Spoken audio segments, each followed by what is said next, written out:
You guys represent our next generation of capital markets professionals, and it's been said a few times, but there's no greater city in the world to experience that than right here in Chicago.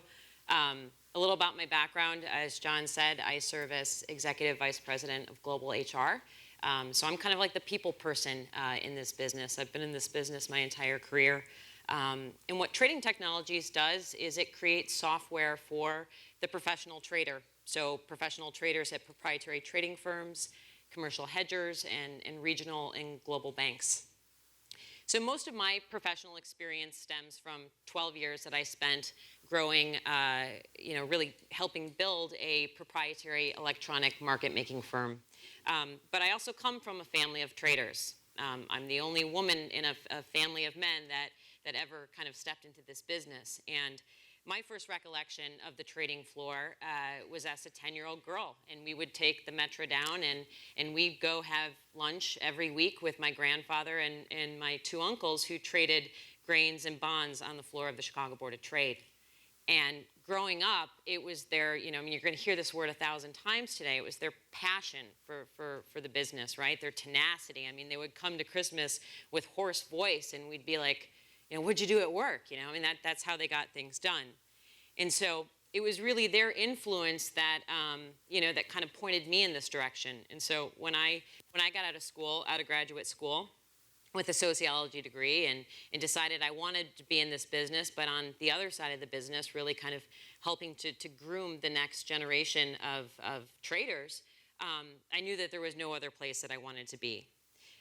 But one of the things that I noticed very early on, even from those days where I would kind of peek over the visitors' glass wall, is that there was very few women on the trading floor, and you'll kind of see this in a picture. This is just a stock photo from the old Chicago Board of Trade, but I noticed that right away. I was one of two women that were at the firm where I worked for over 10 years, and now, having spent over a decade in this industry, with all honesty, it's something that's changed very, very little. And what I will say, looking around this room, is, wow, this is incredible. This is a very, very nice gender mix that we have going on, and one that I didn't see even 5 years ago.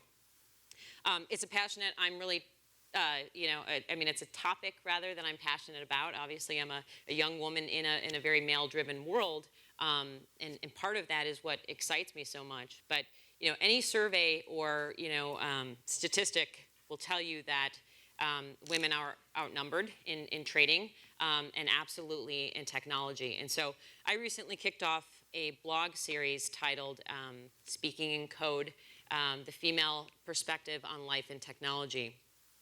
And I started this blog not to point fingers or to place blame, but to really kind of use it as an opportunity to highlight this industry as an innovative, collaborative, exciting place for everyone to be, regardless of gender. So, have no doubt, and hopefully you've learned a little bit from the speakers today.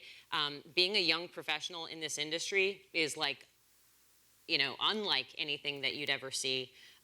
It truly does yield some of the most talented people I've ever laid eyes on, in and out of academia. Some of the most innovative technologies are discovered and created within the trading space. So just getting back, why is there this underrepresentation of women in trading and technology more broadly?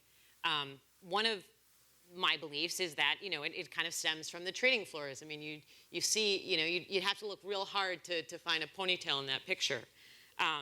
And when I first stepped on the trading floor back in 2000 at the Chicago Board of Trade, and I had my trading jacket on and my badge, we were still targeting the football player, as one of the speakers meant.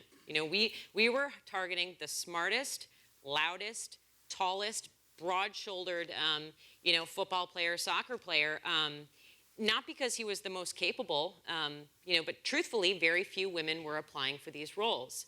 And it honestly made good business sense. I mean, you had better luck of getting your positions filled, in a room of aggressive, loud people if you had that stature and that height. But the truth is, with electronic trading, stature and height don't matter anymore. the transition to electronic trading really has shifted everything. And another reason I believe that we have this gender disparity is because historically, I don't believe that fintech or STEM roles have really been sold to women as kind of lucrative, collaborative, appealing roles. I know for me, I'm obviously a lot older than this generation. That wasn't something that was being sold to me at my university. Universities today, high schools, even elementary schools, they are changing that as we speak. And I am a huge believer that this generation, all of you, that you guys are, way beyond things that I've ever seen in my lifetime, are changing that. I know only of millennials, as you're often called, because I spent a lot of time trying to figure out how I'm going to hire you and how I'm going to convince you to come and work for whether it's Trading Technologies or FC Stone or any of the other places that I've worked. And the advice I have for you today is not genius. It's not groundbreaking. It's things that you've all heard probably your whole life. But the one commonality is it has to do with the attributes that the floor trader lived by, and it applies to all genders and all backgrounds. So 3 points to remember.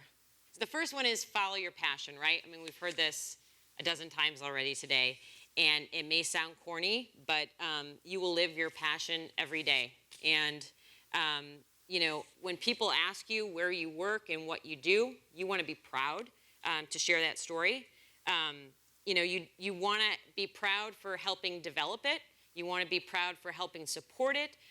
And you really don't ever want to get to a point where you're feeling complacent because that's when you know that it's time to move on.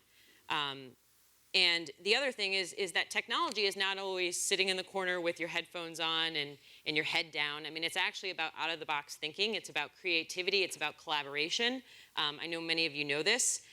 The other thing is firms like mine are competing for you. I mean, you guys are poised to kind of have your pick.